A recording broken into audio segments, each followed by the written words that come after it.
Yep, salut à tous, vous êtes sur la chaîne RC Memus. Un petit retour d'expérience en direct de l'EMC de Reims avec les poteaux du team Techno RC. Christophe Chauffy, vous connaissez très bien maintenant.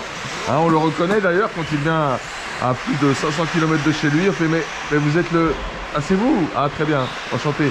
Adrien Vialet, Nico, Erwan Lartigot, que du pilote techno. Et ça rime, impeccable. Ça démarre très bien, cette petite vidéo. Donc concrètement, moi je voulais vous faire part de 2-3 modifications que j'ai faites sur le techno. Alors c'est à la fois un peu esthétique et en même temps assez efficace, notamment pour la pose de mon variateur. Alors je vais vous expliquer tout dans quelques instants avec ma pièce témoin. Bon, alors, l'idée c'est que les variateurs dernière génération sont assez volumineux maintenant, mis à part le XR8 SCT, qui lui est très compact, qui offre vraiment beaucoup de place après la pose sur le châssis.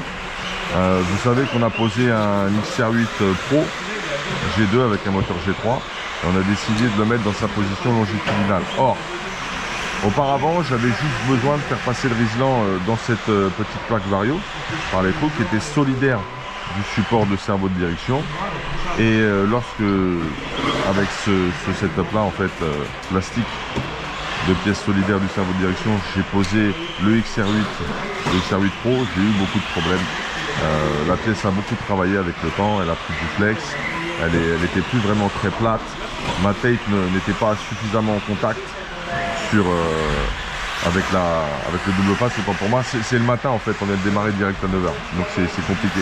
Donc ça ne tenait pas malgré le Rislan, ça faisait quelque chose de très mobile, de très peu sûr, voilà. Alors je sais pas si vous le verrez à la caméra, mais là maintenant vous avez un support carbone, ok, en dessous là qui est placé, avec des passages des deux côtés pour les Rislans pour sécuriser la pose du Vario. J'espère que l'on voit correctement. Et maintenant j'ai quelque chose de vraiment parfaitement à plat, bien en contact avec ma taille, bien sécurisé avec le Rislan, qui ne soulève pas la plaque par en dessous parce que c'est bien étudié pour le passage. Ce qu'il faut faire, c'est couper, désolidariser l'ancienne plaque Vario du support plastique cerveau de direction, ça s'adapte parfaitement. Et là, mis à part ce petit câble ici, j'aurais pu passer autrement puisque j'ai fait ça sur place au montage. Ben, j'ai quelque chose qui tient très bien et qui est très propre. Ça me permet de passer tout le chemin de câble, vous voyez. Et maintenant et puis c'est pas terminé. On a posé le 4006, vous le savez, avec son fil de 30 cm. Donc ça pose aucun problème. La petite hauteur supplémentaire que j'avais détectée en partant des packs de fixation. Donc vous voyez qu'on n'a pas de frottement. J'ai même pas un trait de marquage qui se fait. On a fait plus de 350 tours hier, donc ça le fait très bien.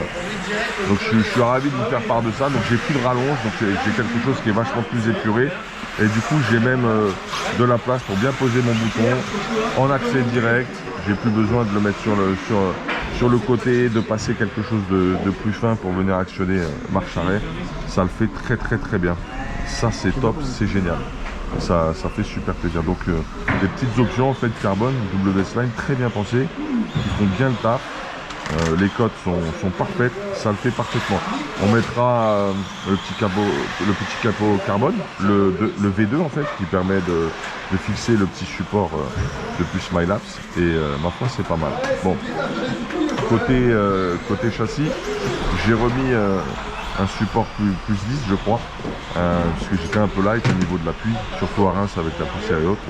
Ça va beaucoup mieux pour le train arrière, il est un peu plus fixé, un peu plus efficace. Je trouve que, enfin voilà, moi j'ai senti comme ça m'allait très bien. Ben, je voulais vous faire part de ceci, j'espère que c'est bien visible au niveau du... Pardon, tu vas bien, ça va? Ah, tu viens dire bonjour aujourd'hui, c'est bien. Donc je voulais vous montrer ça. J'espère qu'on voit bien. Donc j'ai bien le chemin de câble et en dessous j'ai la platine carbone. Et là vraiment regardez, c'est super bien fixé, hyper propre. Voilà. Et je n'ai plus de rallonge grâce au 4006. Là on est en mode travaux pratiques. Là c'est du concret. Et donc le plus important c'est qu'il y a plus de 350 tours qui ont été faits. Ça n'a pas bougé. Et ça je voulais vous dire. Voilà. On va lancer un petit cycle sur le RC chargeur rapidement. Hop, 40 ampères en cycling. Fonction régénérative activée, c'est parti. On se retrouve un peu plus tard pour d'autres moments choisis, d'autres vidéos. On va un petit peu rouler et on partagera avec vous tout ça. Ok? Ah, il y a Yann qui est là aujourd'hui aussi. Regardez, il est là. On kiffe. Allez, à plus tard. Big up. Hey, ciao.